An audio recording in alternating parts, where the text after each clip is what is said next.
What's up, guys? This is Tai Zen. Welcome to the Cryptocurrency.market channel. I'm broadcasting from District 1 in downtown Ho Chi Minh City right now in South Vietnam in Southeast Asia. And I got my cousin Grant with me, and he's asking me several entrepreneurship questions that I want to answer and share with you guys. Say hello, Grant. Hi guys, this is Grant. I'm Ty's cousin, and yes, I just had some questions regarding some information that Ty told me earlier regarding starting a business. So go ahead. Okay. So earlier I was watching one of your videos. It was actually all in Vietnamese. For me, my Vietnamese is not that great, so I just want to reconfirm some of the things that you said. So I was looking at the video regarding the 4 questions or steps to ask before starting a business. Yeah. Okay, so the first one was clearly identify what's your product, like what is your product or service? Is that the first question, or because I actually ended up getting 5 out of this. Okay, so what's the second one? Second one was what is your demographic? Okay. Mm-hmm. So what? I think so the first question was whether it's a product or a service. Yeah, what is a product? Yeah, so is your business going to be a product or a service? Like a product is something like, usually a product is something that's physical, that you can put in your hand or touch with your hands. And then a service is something that is not tangible. It's not something that you can touch. Mm-hmm. Okay, so is it a product? Like, for example, like we sell a cryptocurrency investing blueprint on our training channel. I mean, on our cryptocurrency.market /blueprint channel, and that's a educational training program to teach people who want to manage a 7, 8, 9-figure portfolio in cryptocurrency trading and investing. So even though there's going to be books and videos and things like that, it's still an educational course, so that's really a service. It's not. You can call it a product, but it's really a service.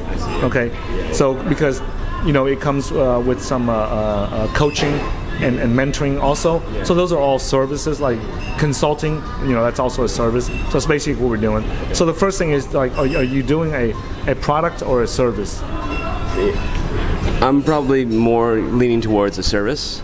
Yeah, service. Mm-hmm. For sure. Yeah, but most businesses fall into a product or service. Mm-hmm. Yeah. For me, I believe that just my experience, I don't have any experience making products or anything like that. So I'm going more towards the service route. Okay. So what's the next one?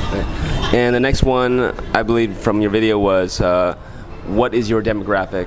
Who is it?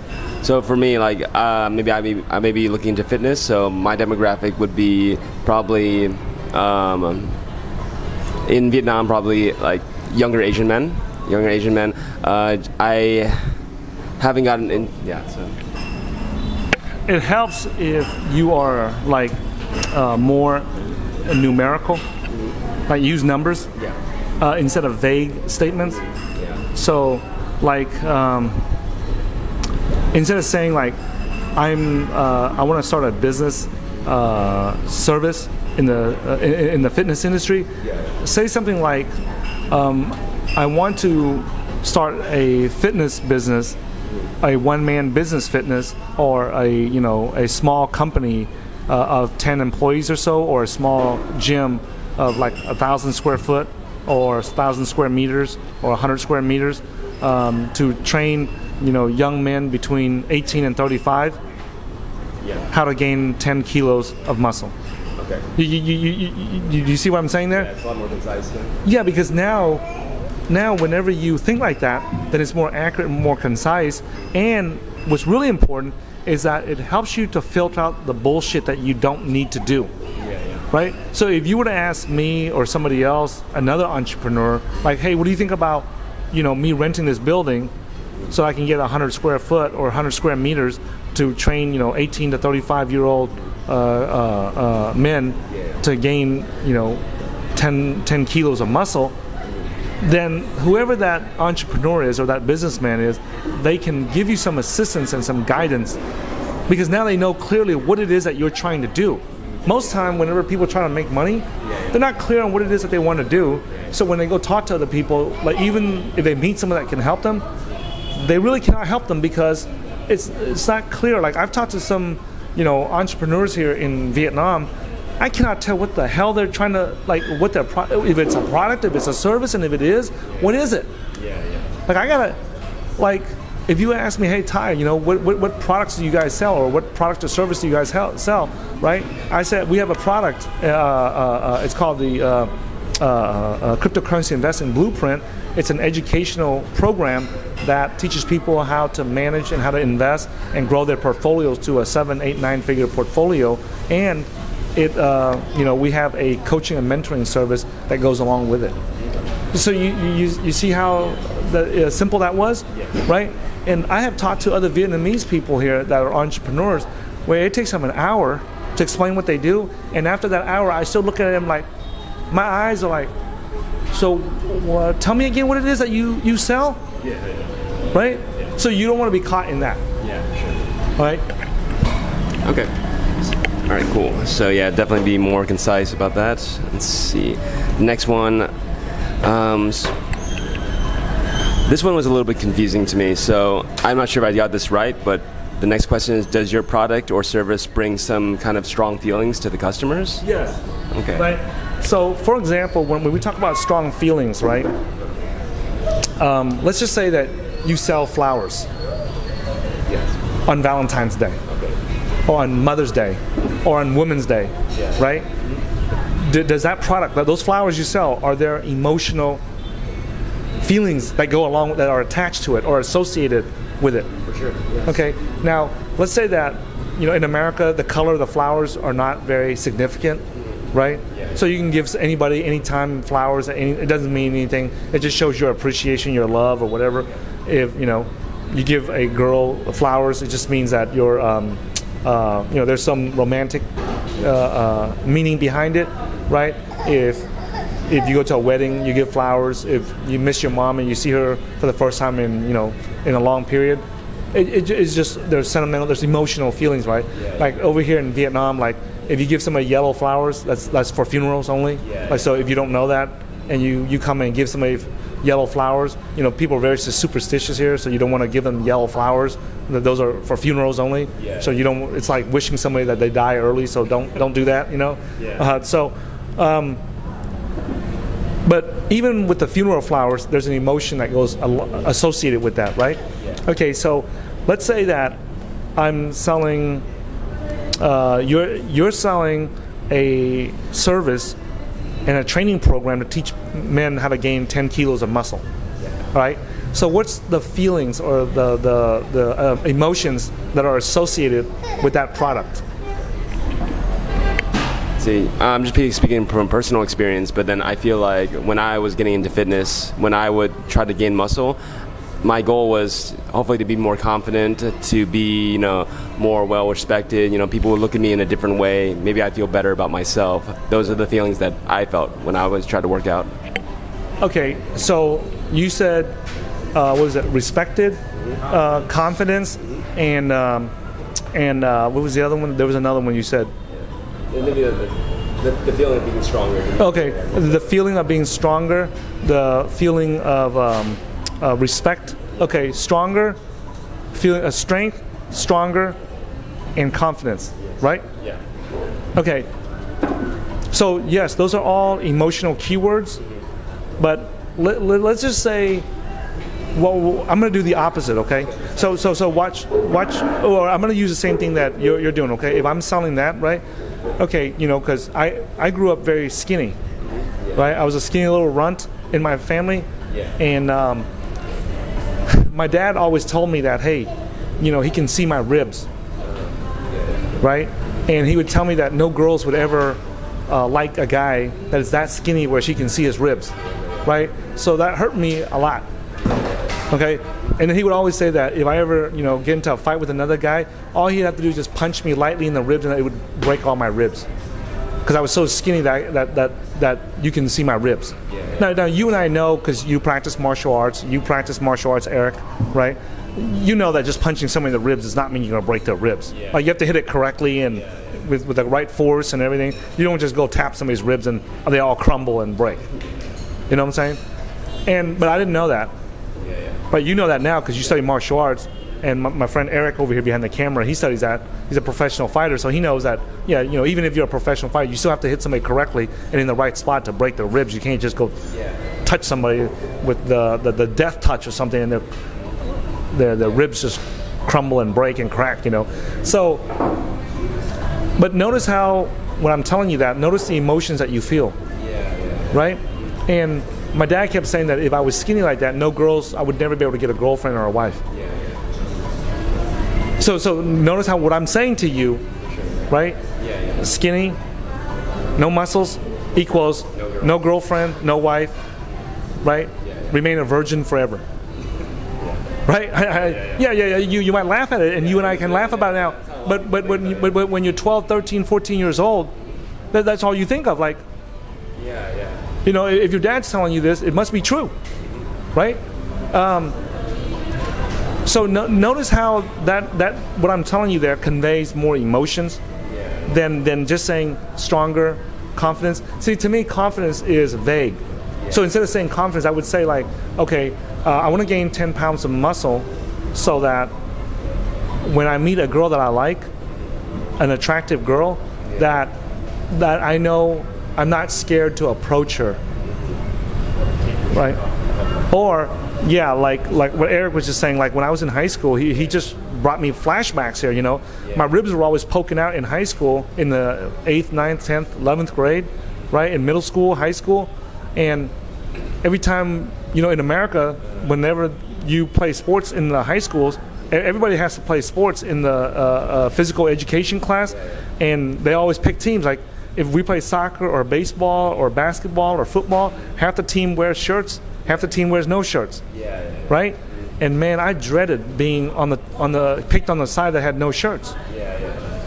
Right? So I would sit there on the bleachers, and the coach would say, you over here, you over here, you over here, you over here, Ty, you over here. And after he divided up the team, I'm sitting here thinking like, man, I hope our team wears the shirts. Right?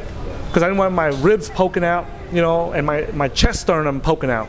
You know, like you saw my chest poking out, but when you lifted my shirt, you realize, oh man, that's bones. You know, that's ribs. Right? That's ribs. Like you can see my ribs in my chest. You know, most people, you see their ribs when they lean over and they show you the ribs and they stretch out and you can see their ribs. Like I'm standing there, I'm not stretching out nothing. You can see my ribs through my chest. So because of that, I didn't want that. Right? So that was very painful. So you see how I'm telling you that? So those are the things that I would focus on. You know what I'm saying? So you can say words like stronger, or instead of saying stronger, right? I mean, instead of saying confidence, you can use the things I just shared with you, because it draws out more emotions, right? And for example, like I was, let's just say about stronger, right? I used to wrestle with my brother, you know, horseplay, and I'd horseplay with my friends in high school, and then I would try to pick them up, you know, to wrestle with them or something, and I found out I was too weak to pick somebody up. I was too weak to pick up another dude that's, you know, I was weighing like 120 pounds, 125 pounds in high school, and to pick up another guy that weighed 120, 130 pounds, to me that was heavy, right? And I was thinking like, what happens if someday I get a girlfriend and she weighs 110, 120 pounds, and she falls or something, and I need to pick her up? I would be like a pussy because I couldn't pick her up. Carry her over the threshold when you get married. Yeah, or like you get married and you got to pick up your wife and bring her to bed or something like that, and I wouldn't be able to do that. You know, that was very demasculating or emasculating feeling, right? So that's what I'm saying, right? Is that in you can say that, you know, I want to be stronger, but you can also talk about the things that how it feels. Okay. So back to what you were saying is that, does your product or your service, does it have an emotional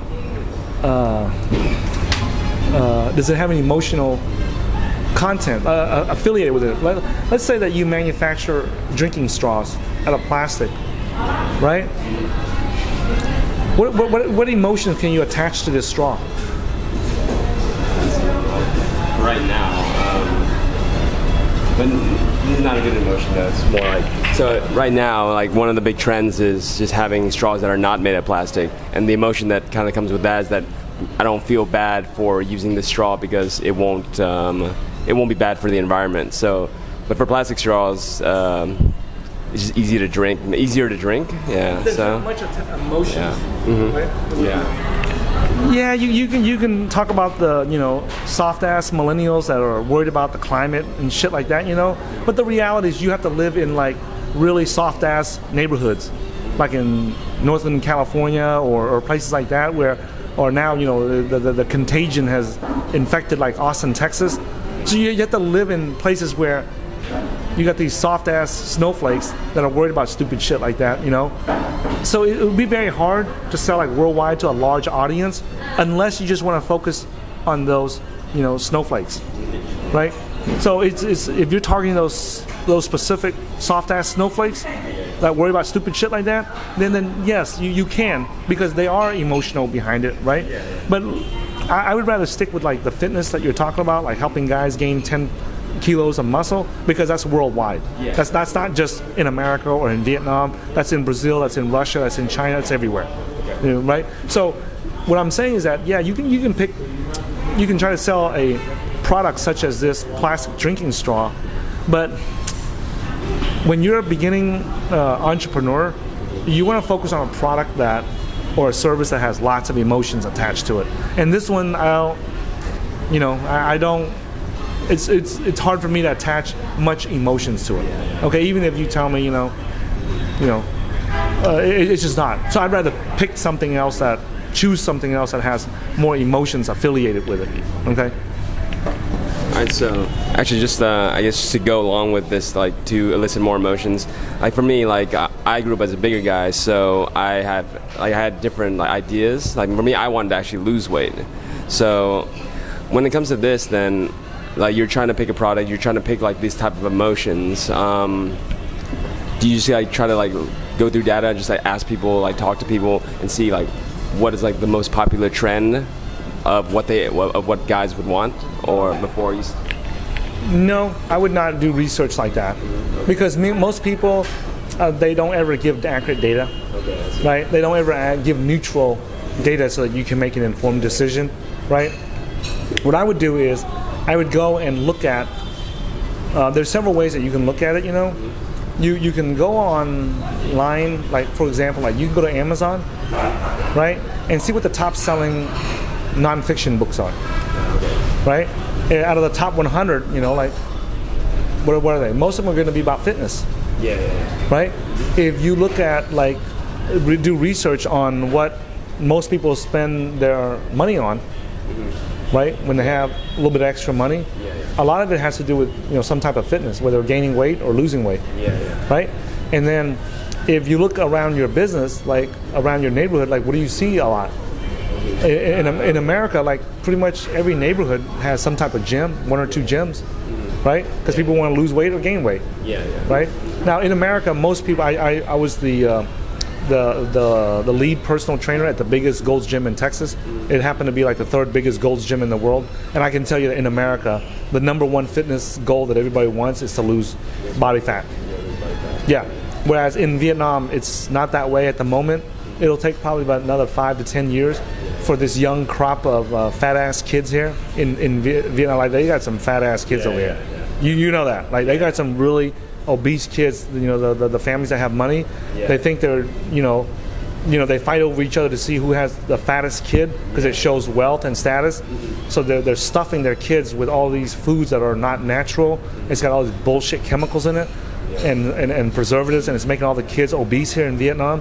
So it'll take about another 5 to 10 years before those fat obese kids get to high school or college, and then girls start rejecting them and guys start turning them away, and that's when they're going to realize that, hey man, like I need to lose my fat ass.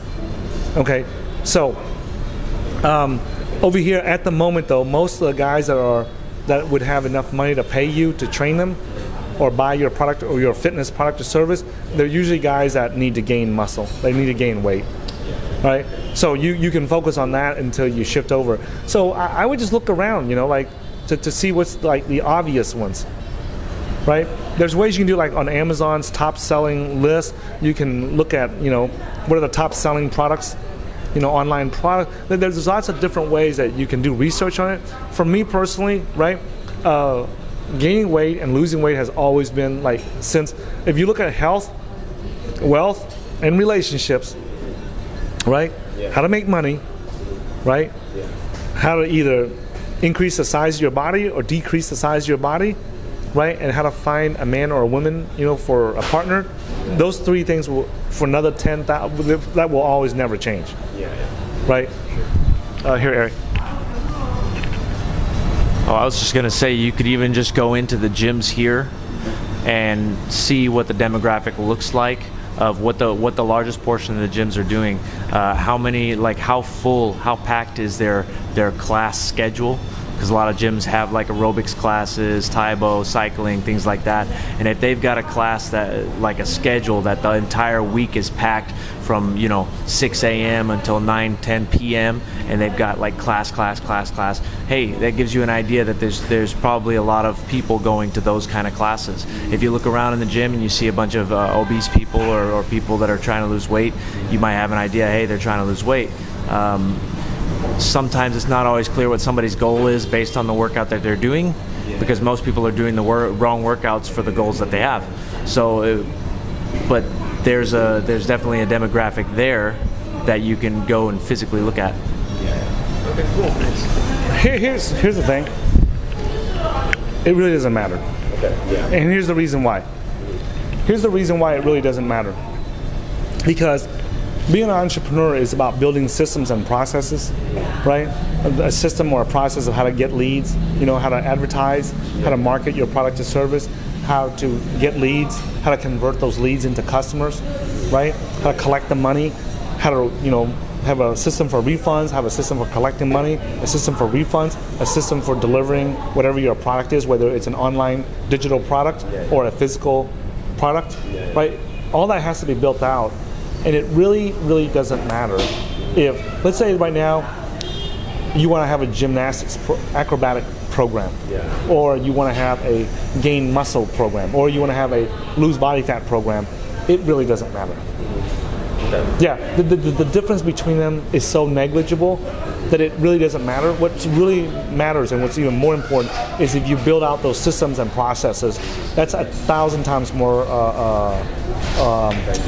more important and takes priority over whether or not you decide, like I've already done the research. I can tell you that gaining muscle or losing body fat, any one of those, either product or either niche or either industry is massive.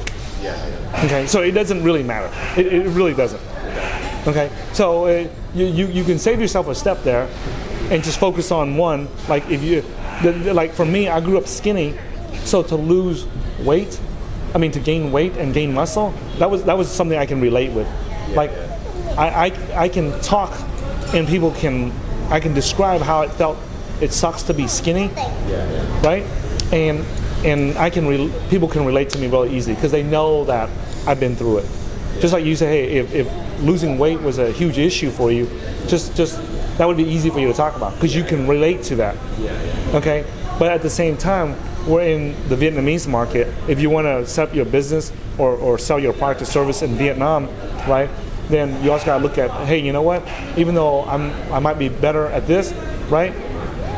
But then how do you relate to someone?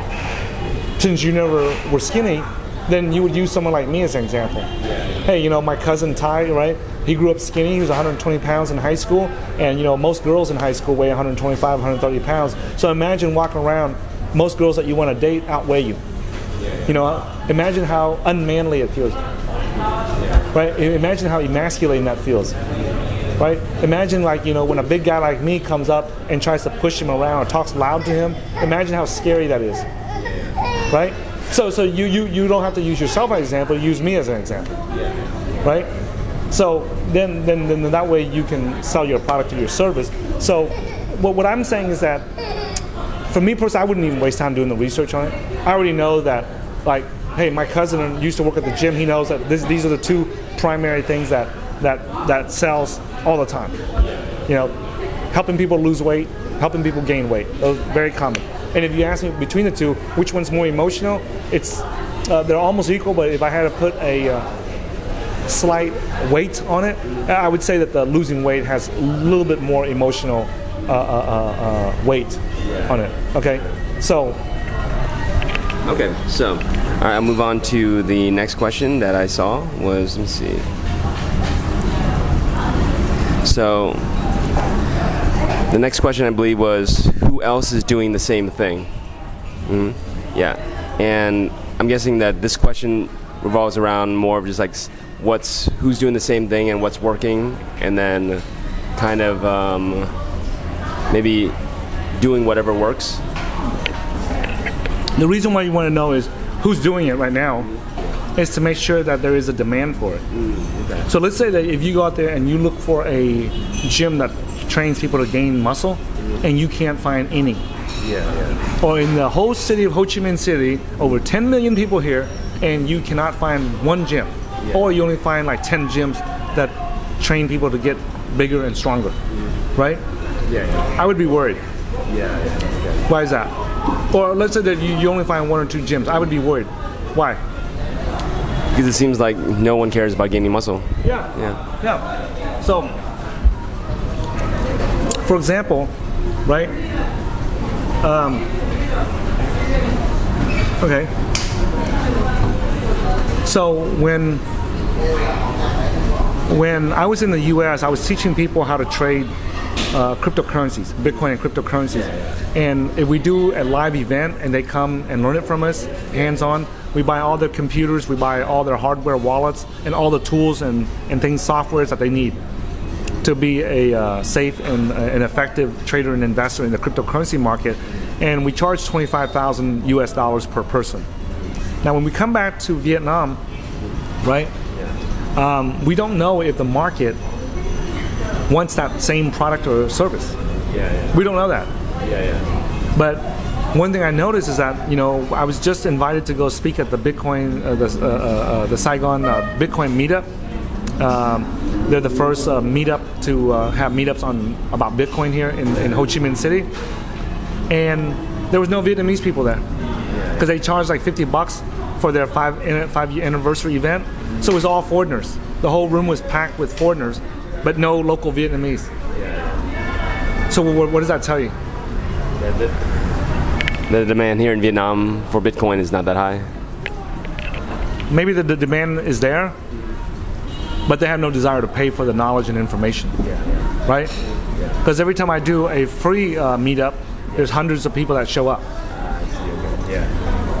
Right? And as soon as the organizers did a paid event, right, none of the Vietnamese showed up. Only all the foreigners showed up. A bunch of foreigners. Matter of fact, there was more foreigners that showed up for that, for the paid event, than for the free one. You didn't expect that, did you? Yeah. I mean, I guess that's why you do it though, so you kind of like just to see how things go and then to adjust from there. Let's see. All right. Good. Let's see.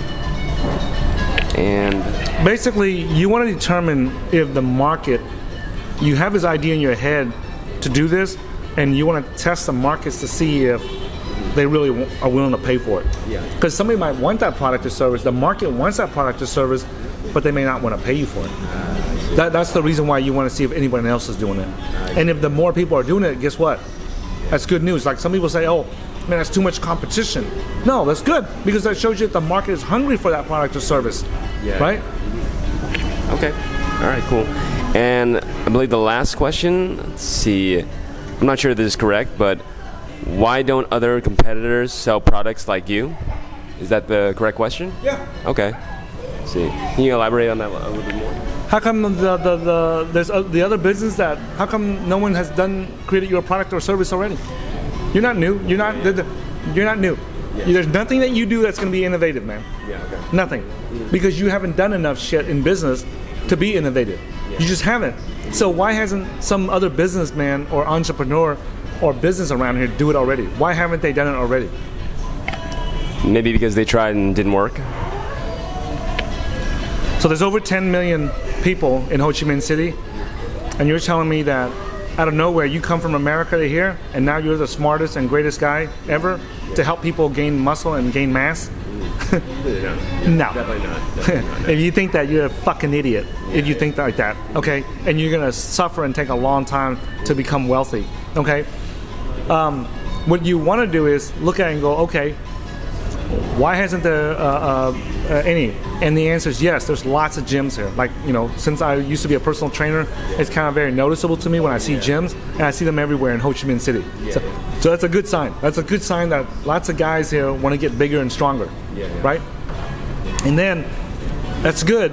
And then you ask yourself, why hasn't someone done a product or created a product or service like you have, right? And from my gym experience at Gold's Gym, I would say that simply because most of these people have never seen Western style of training, right? Because, you know, they just don't. Most of them, the ones that train, they may not know enough English, and most of the content online about getting big and strong and gaining weight and gaining mass, what language is it in? For here?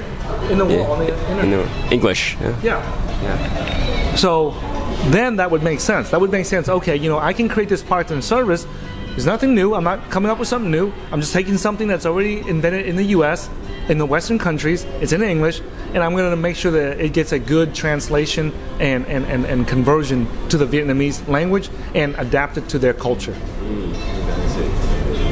to their eating habits, to their work habits, to their lifestyle habits, and that's it. I'm not, you know, if you say that, then I would say, yeah, that I can see that working.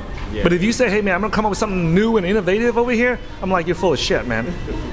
Getting somebody big and strong is not new. Like, there's thousands of people that have already done it long before you have, that are much bigger, much stronger, have, you know, much more successful, right? Nothing you come up with is gonna be new.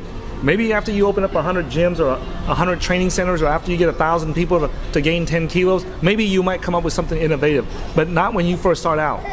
So if you say, hey man, I'm just gonna take what works in America and just import it over here and update it so that it matches the language, the work habits, the culture over here, then I would believe that. Okay. I would not argue with that. Like, I would not argue why you would fail or if that doesn't make sense. Make sense? Yes. Yeah, definitely, for sure. Let's see, and let me see if there's any other questions I had regarding this. Sorry. Okay. Okay. No, I believe that was the last question. Let's see. Is there anything else that you'd like to add to this? No, I mean, I explained it in that video already in Vietnamese, you know, so hopefully that helps you be able to determine that. And a lot of these questions, you just gotta write it down. So the reason why I invite you to write it down, because it brings clarity to what you see in your head, like what you're thinking in your head. Now you see it on paper, and then you can visually see it, and you can check it off to see, hey, are these answers based on logic and numbers, or are they just based on vague statements?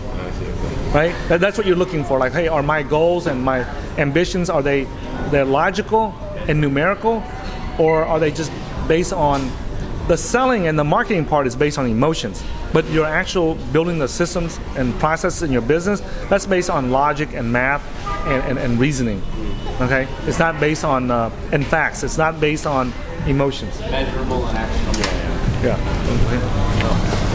Just that they need to be measurable and actionable. All right, guys. Thanks for watching this video, and make sure to follow me on Twitter at HeyTaiZen. Okay, and if you haven't subscribed to our newsletter yet, make sure you go to www.cryptocurrency.market/newsletter and subscribe to our newsletter. If you're looking to trade and invest in the cryptocurrency market, subscribe to our newsletter, and I'll send you a video on the 6 key ingredients to a consistently profitable trading system. All right. Thanks for watching this video, and I'll see you guys in a future video. And thanks for the questions, Grant. Yeah, no problem. All right. Thanks a lot, Ty. I really appreciate that.